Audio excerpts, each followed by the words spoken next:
محمد بن عبد الله وعلى آل عباد الله أما بعد فقد قال الله تعالى في قرآنه الكريم أعوذ بالله من الشيطان الرجيم بسم الله الرحمن الرحيم لقد جاءكم رسول من أنفسكم عزيز عليه ما عنتم حريص عليكم بالمؤمنين رؤوف رحيم صدق الله العلي العظيم. எல்லாம் வல்ல அல்லாஹு தஆலாவின் திருநாமத்தால் ஆரம்பம் செய்கின்றேன். நமக்கெல்லாம் வழிகாட்டியாக வந்துதித்த அண்ணல் நபி ஸல்லல்லாஹு அலைஹி வஸல்லம் அவர்கள் மீதிலும் அன்னவர்களின் அடிச்சுவடுகளை பின்பற்றி வாழ்ந்த அருமைய சஹாபாக்கள், தாபியீங்கள், தபா தாபியீங்கள் அனைவர்கள் மீதிலும் என்றென்றும் ஸலவாத்தும் ஸலாம் உண்டாவதாக.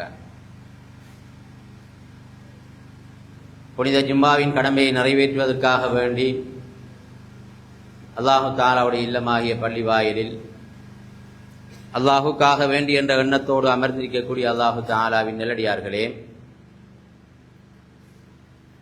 அல்லாஹு தஆலா நமது வாழ்க்கையில் எவைகளை எடுத்து நடக்க வேண்டும் என்று கட்டளையிட்டிருக்கின்றானோ அவைகளை நமது வாழ்க்கையில் எடுத்து நடந்தும், எவைகளை செய்யக்கூடாது என்று தடை விதித்திருக்கின்றானோ அவைகளை நமது வாழ்க்கையை விட்டு முற்றாக அகற்றி நடந்து கொள்ளுமாறு முதல் எனக்கும் அடுத்து உங்களுக்கும் நல்ல உபதேசம் புரிகின்றேன்.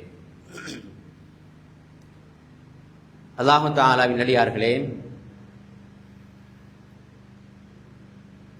அல்லாஹு தஆலா 12 மாதங்களை அமைத்துவிட்டு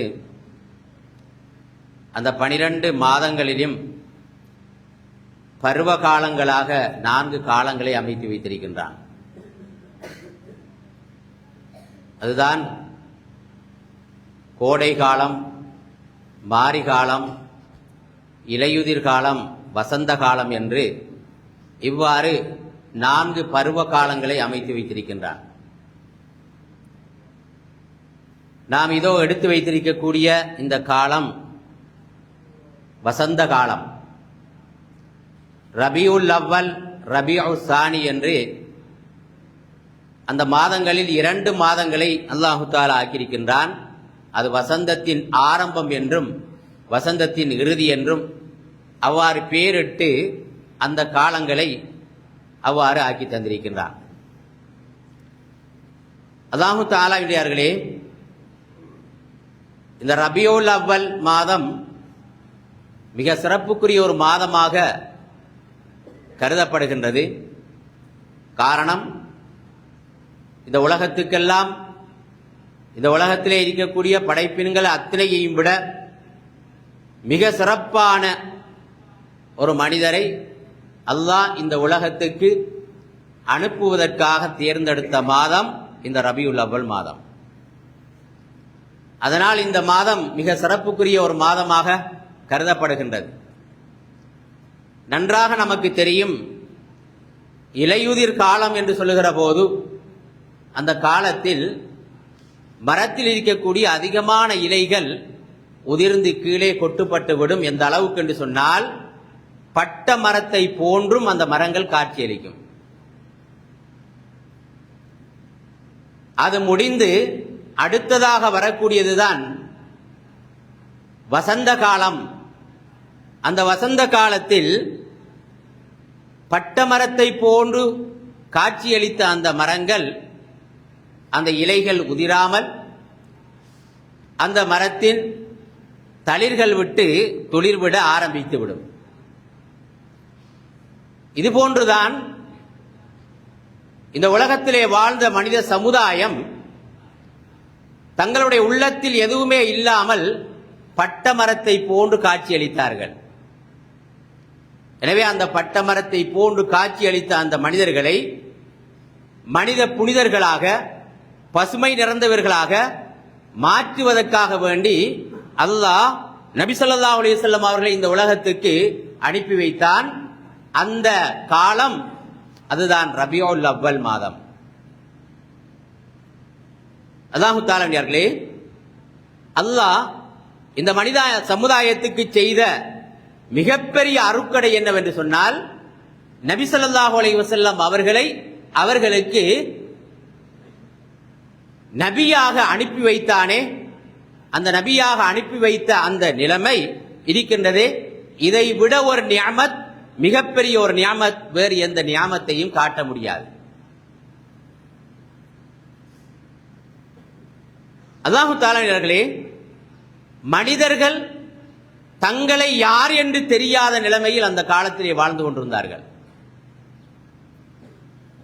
நாம் எப்படி வாழ்வது, எப்படி நடப்பது என்றெல்லாம் தெரியாத நிலைமையில் அவருடைய வாழ்க்கையை ஓட்டிக் கொண்டிருந்த அந்த காலத்தில் தான் அல்லாஹ் அவர்களை மனித புனிதர்களாக மாற்றுகின்ற அமைப்புக்கு ஒருவரை தேர்ந்தெடுத்த அல்லாஹ், அதுதான் நபி ஸல்லல்லாஹு அலைஹி வஸல்லம் அவர்களை தேர்ந்தெடுத்தான். அவர்களை இந்த உலகத்துக்கு ரபியுல் அவ்வல் மாதம் அனுப்பி வைத்தான். அவர்கள் பிறக்கின்ற போதே உலகத்தின் பல அதிசயங்கள் நடைபெற்றன என்பது நம் எல்லோருக்கும் தெரிந்த விடயமாக இருக்கிறது. எனவே நாம் இந்த இடத்திலே இந்த ஹுத்பாவில் நாம் எடுத்துக்கொண்ட விடயம் என்னவென்று சொன்னால், அந்த நபி ஸல்லல்லாஹு அலைஹி வஸல்லம் அவர்கள் இந்த சமுதாயத்தின் மீது எவ்வளவு அன்பும் அக்கறையும் காட்டினார்கள் என்பதை ஒரு சில விடயங்களை சுருக்கமாக, மிக சுருக்கமாக முடிக்க வேண்டியிருப்பதனால் சுருக்கமாக முடித்துக் கொள்ளலாம் என்று நினைக்கின்றேன். அல்லாஹு தஆலாவினர்களே, அல்லாஹு தஆலா இந்த நபி ஸல்லல்லாஹு அலைஹி வஸல்லம் அவர்கள் இந்த சமுதாயத்தின் மீது இந்த அளவு அக்கறையும் அன்பும் காட்டினார்கள் என்பதனை ஒரு குர்ஆன் வசனத்தின் மூலம் அல்லாஹ் மிக தெளிவாக சொல்லி காட்டுகின்றார். லகத் ஜாஅக்கும் ரசூலும் மின் அன்புசிக்கும், உங்களுக்கு ஒரு ரசூல் வந்திருக்கிறார், அவர் உங்களுக்குள் இருந்தே வந்திருக்கின்றார். வேறு மதத்தில் இருந்தோ, வேறு இடத்தில் இருந்தோ, வேறு இனத்தில் இருந்தோ இல்லாமல் உங்களுக்குள் இருந்தே ஒரு ரசூலை அல்லாஹ் இந்த சமுதாயத்துக்கு அனுப்பி வைத்தான், அவர் வந்திருக்கின்றார் என்று அல்லாஹ் சொல்லிவிட்டு சொல்லுகின்றான், அசீசுன் அலைஹி மா அனித்தும். அவர் எப்படிப்பட்டவர் என்று சொன்னால், நீங்கள் படுகின்ற கஷ்டத்தை பார்த்து அவர் மிக அவதிப்படக்கூடிய, கஷ்டப்பட்ட நிலைமையில், கஷ்டப்படக்கூடிய நிலைமையில் அதை பார்த்து தாங்கிக் கொள்ள முடியாமல் இருக்கக்கூடிய ஒரு ரசூல் உங்களிடத்திலே வந்திருக்கின்றார். ஹரீசுன் அலைக்கும், உங்களை நேர்வழி காட்டுவதில் மிக ஆசையோடும் அக்கறையோடும் இருப்பவர்தான் அந்த நபி ஸல்லல்லாஹு அலைஹி வஸல்லம் அவர்கள். ஹரீசுன் அலைக்கும் பில் முஃமினீன், முஃமின்களை மிகவும் ஹிதாயத்தின் பக்கம், நேர்வழியின் பக்கம் காட்டுவதில் மிக அக்கறையும் ஆசையும் கொண்டவர்கள். அப்படியான ஒரு ரசூல் உங்களிடத்திலே வந்திருக்கின்றார். அது மாத்திரமல்ல, ரഊஃபுன், அவர் இரக்கம் உள்ளவர், ரஹீமும், மிக கருணை உள்ளவர் என்று அல்லாஹ் அந்த நபி ஸல்லல்லாஹு அலைஹி வஸல்லம் அவர்களை பற்றி தெளிவாக சொல்லி காட்டுகின்றார்.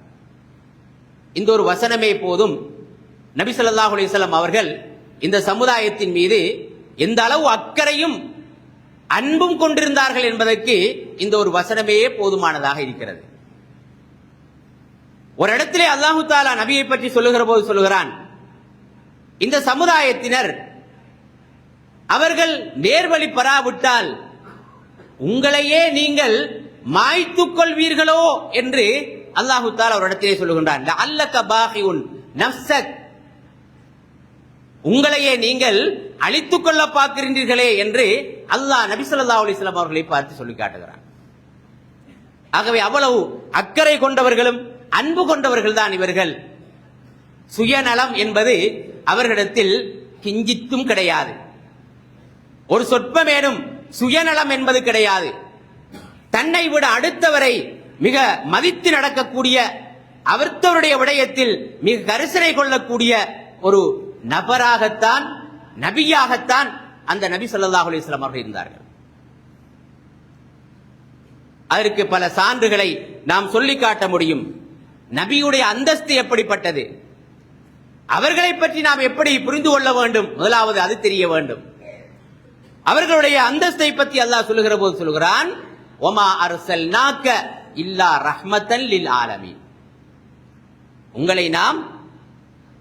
இந்த உலகத்தினர்களுக்கு, மனித சமுதாயத்துக்கு என்று சொல்லவில்லை, இந்த உலகத்தினருக்கு ரஹ்மத்தாகவே அன்றி வேறு எந்த அமைப்பிலும் அனுப்பவில்லை என்று இவ்வாறு அழுத்தமாக அல்லாஹு தாலா சொல்லி காட்டுகின்றது என்ற விடயத்தை பார்க்குகின்ற போது உண்மையில் அவர்கள் ரஹ்மத்துக்குரியவர்கள் என்பதற்கு இந்த வசனத்தையே நாங்கள் ஆக்கிக் கொள்ள முடியும். அவர்கள் அன்று வாழ்ந்த சமுதாயத்தினர்களுக்கு மாத்திரமல்ல, அந்த மனித சமுதாயத்துக்கு மாத்திரமல்ல, ஏனைய படைப்பினங்களுக்கு கூட அவர்கள் ரஹ்மத்தாகவே இங்கு அனுப்பப்பட்டிருக்கிறார்கள். அவர்கள் உயிரினங்களாக இருந்தாலும் வேறு விடயமாக இருந்தாலும், இந்த அளவுக்கு என்று சொன்னால் பழந்தரும் மரங்களாக இருந்தாலும் கூட அதை அநியாயமாக வெட்டாதீர்கள் என்று சொல்லி காட்டியிருக்கிறார்கள். மரங்களுக்கு கூட ரஹமத்தாக வந்தவர்கள் தான் அவர்கள். ஒரு 2 சஹாபாக்கள் ஒட்டகத்திலே நின்று கொண்டு அதன் மேல் ஏறி நின்று கொண்டு அவர்கள் பேசிக் கொண்டிருந்தார்கள். ஒட்டகத்தையும் நிறுத்திக் கொண்டு அதற்கு மேலே ஏறி நின்று கொண்டு அவர்கள் பேசிக் கொண்டிருந்தார்கள். அந்த நேரம் பார்த்து அவர்கள் சொன்னார்கள், உங்களுடைய வாகனங்களை, அதாவது மிருகங்களை மிம்பர் மேடைகளாக ஆக்கிக் கொள்ளாதீர்கள், அதற்கு ராகத்து கொடுங்கள். நீங்கள் நின்ற நிலைமையில் பேசிக் கொண்டிருக்கின்றீர்கள், அதுவும் நின்று கொண்டிருக்கின்றது. ஆகவே அந்த நிலைமையில் மின்பர் மேடையாக அதனை நீங்கள் ஆக்கிக் கொள்ளாதீர்கள் என்று அந்த இடத்திலே கட்டளையிட்டார்கள். அந்த அளவுக்கு எல்லாவற்றுக்கும் ரஹ்மத்தாக வந்தவர்களான் அந்த நபி ஸல்லல்லாஹு அலைஹி வஸல்லம் அவர்கள் என்றால், மனித சமுதாயத்துக்கு எந்த அளவுக்கு அவர்கள் அன்பும் இரக்கமும் காட்டியிருப்பார்கள். நாங்கள் எல்லாம் ஒருவர் மீது இரக்கம் காட்டுவதாக இருந்தால் ஏதாவது நமக்கு என்னவாவது செய்யணும், ஏதாவது உதவி செய்யணும். அப்படி இருந்தா மட்டும்தான் நாங்கள் இரக்கம் காட்டுவோம், அவரை மதிப்போம், கண்ணியப்படுத்துவோம், எல்லாம் செய்வோம். ஆனால் நபி ஸல்லல்லாஹு அலைஹி வஸல்லம் அவர்கள் இல்லை. அவர்களை கொலை செய்ய வந்தவர்களை கூட மன்னித்து அவருக்கு இந்த உலகத்துக்கு வாழ்வளித்தவர்கள். இந்த அளவுக்கு என்று சொன்னால்,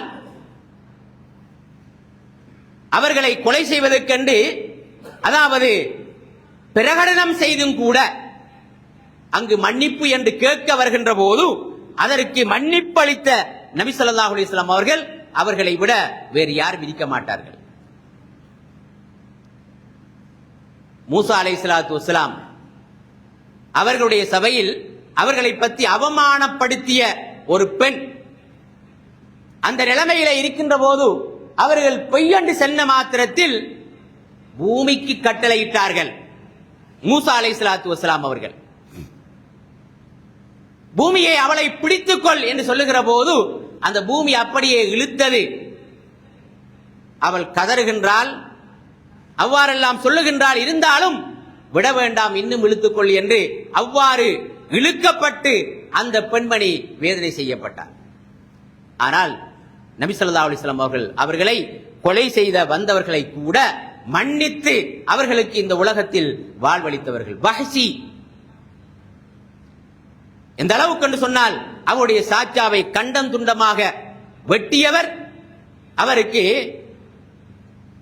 கொலை பிரகடனம் கூட செய்திருந்தார்கள். அவரிடத்திலே வந்து மன்னிப்பு கேட்ட மாத்திரத்தில் அதற்கு மன்னிப்பளித்து இந்த உலகத்தில் வாழ்வளித்தார்கள். என்றாலும் ஒரு விடயத்தை சொன்னார்கள், நான் மன்னித்து விடுகிறேன், ஆனால் எனக்கு முன்னால் நீ வராமல் இருந்தால் மிகவும் நல்லதாக இருக்கும். ஏனென்றால் உன்னை காணும் போதெல்லாம் எனது சாச்சாவுடைய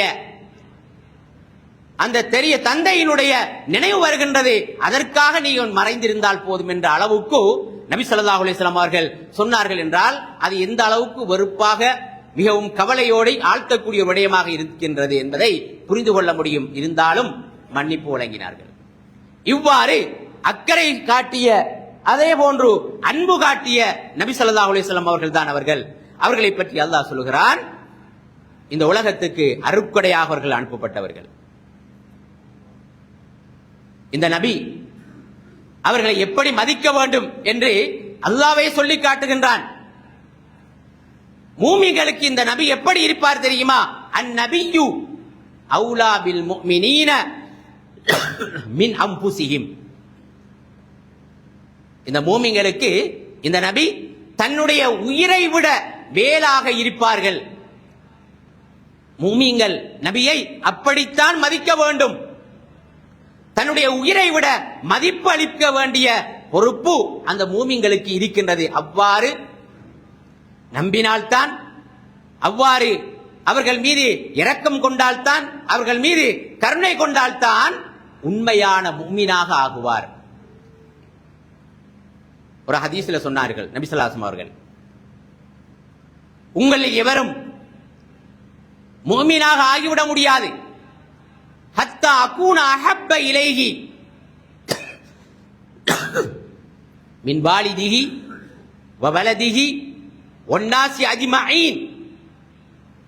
தங்களுடைய தந்தையை விட, தன்னுடைய பிள்ளையை விட, இந்த உலகத்தில் இருக்கக்கூடிய அனைவரையும் விட நான் அவருக்கு நேசத்துக்குரியவராக ஆகாமல் இருக்கும் வரை உங்களில் யாருமே மூமினாக ஆக முடியாது என்று நபி ஸல்லல்லாஹு அலைஹி வஸல்லம் அவர்கள் தெளிவாக சொன்னார்கள். ஏன் இந்த அளவுக்கு நபி ஸல்லல்லாஹு அலைஹி வஸல்லம் அவர்கள் இந்த சமுதாயத்தின் மீது அக்கறை கொண்டிருக்கின்றார்கள் என்றால் அவர்களை நாம் எந்த அளவுக்கு மதிக்க வேண்டும் என்பதுதான் இதனுடைய பிரதான ஒரு விளக்கம் என்பதை நாம் தெளிவாக விளங்கிக் கொள்ள வேண்டியிருக்கிறது. அல்லாஹு தஆலா இன்றையர்களே, நபி ஸல்லல்லாஹு அலைஹி வஸல்லம் அவர்கள் இந்த உம்மத்து அவர்கள் பாவம் செய்துவிடக் கூடாது என்பதில் மிக அக்கறை செலுத்தினார்கள். அவர்கள் மீது பாவத்தை விட்டும் அவர்கள் எச்சரிக்கை செய்திருக்கிறார்கள். பாவம் செய்யக்கூடாது என்று அவர்களுக்கு சொல்லி காட்டியிருக்கிறார்கள். அது மாத்திரமல்ல, நபி ஸல்லல்லாஹு அலைஹி வஸல்லம் உடையத்திலே சொல்கிறார்கள், நான் தொழுகைக்குள் நுழைகின்றேன். தொழுகைக்குள் போகின்ற போது நீண்ட நேரம் தொழ வேண்டும் என்றுதான் நான் ஆசைப்படுகின்றேன். இருந்தாலும் சிறு குழந்தைகள் அழுகின்ற அழுகையை கேட்டு அந்த தொழுகையை நான் சுருக்கிக் கொள்ளுகின்றேன். ஏன் காரணம் தெரியுமா? அந்த பிள்ளைகளுடைய அழுகையை கேட்டு அந்த பெற்றோர்கள், அந்த தாய் சங்கடமடைந்து விடக் கூடாது என்பதற்காக வேண்டி நான் தொழுகையை நீட்டித் தொழ வேண்டும் என்ற ஆசை இருந்தாலும் கூட அந்த நேரத்தில் தொழுகையை நான் சுருக்கமாக மிகவும் வேகமாக முடித்துக் கொள்ளுகின்றேன் என்று அந்த பிள்ளைகள் மீது, அந்த தாயின் மீது கொண்ட அக்கறையின் காரணமாக,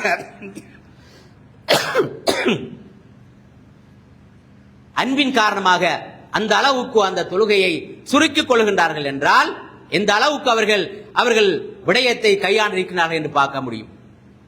ஒரு இடத்திலே சொல்லுகின்றார்கள், இந்த சமுதாயத்துக்கு கஷ்டத்தை கொடுப்பது என்ற அந்த ஒரு விடயம் மட்டும் இல்லை என்றிருந்தால் நான் இஷா தொழுகையை மிகவும் தாமதமாகியே வந்து தொழுவிச்சிருப்பேன் என்று சொல்லி காண.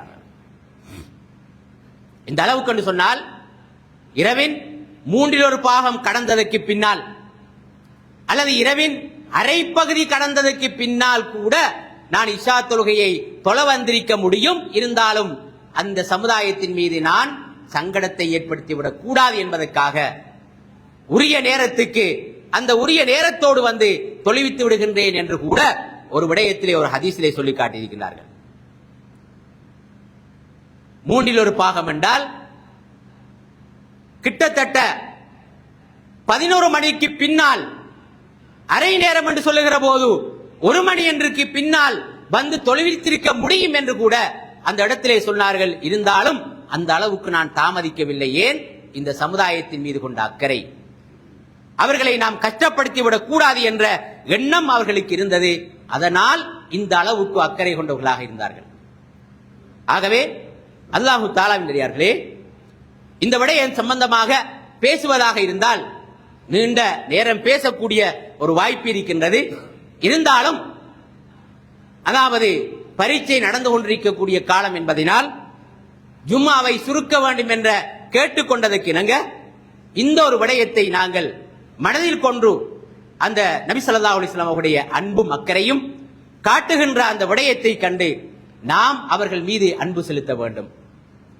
வெறுமனே இந்த வாயினூடாக வார்த்தையினூடாக இந்த அன்பு என்பத வார்த்தையை சொல்லிவிட்டால் போதாது, வாழ்க்கையில் அவர்களுடைய வாழ்க்கையை எடுத்து நடக்குகின்ற போதுதான், அவர்களுடைய சுன்னாவை நமது வாழ்வாக எடுத்து நடக்குகின்ற போதுதான் உண்மையான அன்பு வரக்கூடியதாக இருக்கும். அதை அல்லாஹ் சொல்லுகின்றான்.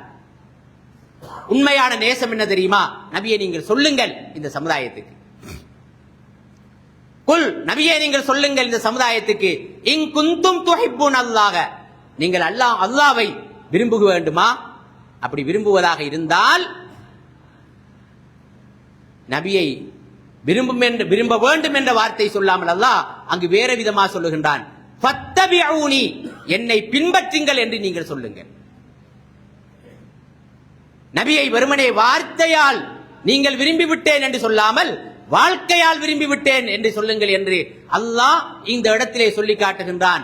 அப்போதுதான் யுஹிப்புக்குமுல்லாஹ், அல்லாஹ் உங்களை நேசிப்பான் என்று அல்லாஹ் மிக தெளிவாக இந்த சமுதாயத்தை நீங்கள் சொல்ல வேண்டும் என்று அல்லாஹ் கட்டளையாக சொல்லி காட்டுகின்றான். ஆகவே நபி ஸல்லல்லாஹு அலைஹி வஸல்லம் உடைய வாழ்க்கையை நமது வாழ்க்கையாக எடுத்து இந்த உலகத்திலும் மறு உலகத்திலும் ஜெயம் பெற்ற அடியார்கள் கூட்டத்தில் வல்லனா என் மனைவர்களை ஆக்கியவர்களாக. ஆமீன் ஆமீன் யா ரப்பல் ஆலமீன். அல்ஹம்துலில்லாஹ் நஹ்மதுஹு வ நஸ்தஈனுஹு வ நஸ்தக்ஃபிருஹு வ நஊது பில்லாஹி மின் ஷுரூரி அன்ஃபுஸினா வ மின் ஸய்யிஆத்தி அமாலினா மன் யஹ்தில்லாஹு ஃபலா முதில்ல லஹு வ மன் யுضللஹு ஃபலா ஹாதிய லஹு வ அஷ்ஹது அன் லா இலாஹா இல்லல்லாஹு வஹ்தஹு லா ஷரீக லஹு வ அஷ்ஹது அன்ன ஸய்யிதனா முஹம்மதன் அப்துல்லாஹி வ ரசூலுஹு. அல்லாஹும்ம ஸல்லி வ ஸல்லிம் அலா ரசூலிக ஸய்யிதனா முஹம்மதின் வ அலா ஆலிஹி வ ஸஹ்பிஹி அஜ்மாயின். அம்மா பஅத். வ யா இபாதல்லாஹ் ஊஸீக்கும் வ நஃப்ஸி அவ்வலம் பித்தக்வல்லாஹ். இத்தகுல்லாஹ ஹக்க துகாத்திஹி வ லா தமூதுன்ன இல்லா வ அன்தும் முஸ்லிமூன். وقال الله تعالى في القرآن الكريم فإذا قرأت القرآن فاستعذ بالله من الشيطان الرجيم. أعوذ بالله من الشيطان الرجيم. بسم الله الرحمن الرحيم. لقد جاءكم رسول من أنفسكم عزيز عليه ما عنتم حريص عليكم بالمؤمنين رؤوف رحيم. صدق الله العلي العظيم. بارك الله لنا ولكم بالقرآن العظيم ونفعنا وإياكم بالآيات والذكر الحكيم. وأقول قولي هذا وأستغفر الله لي ولكم ولسائر المسلمين من كل ذنب فاستغفروه إنه هو الغفور الرحيم.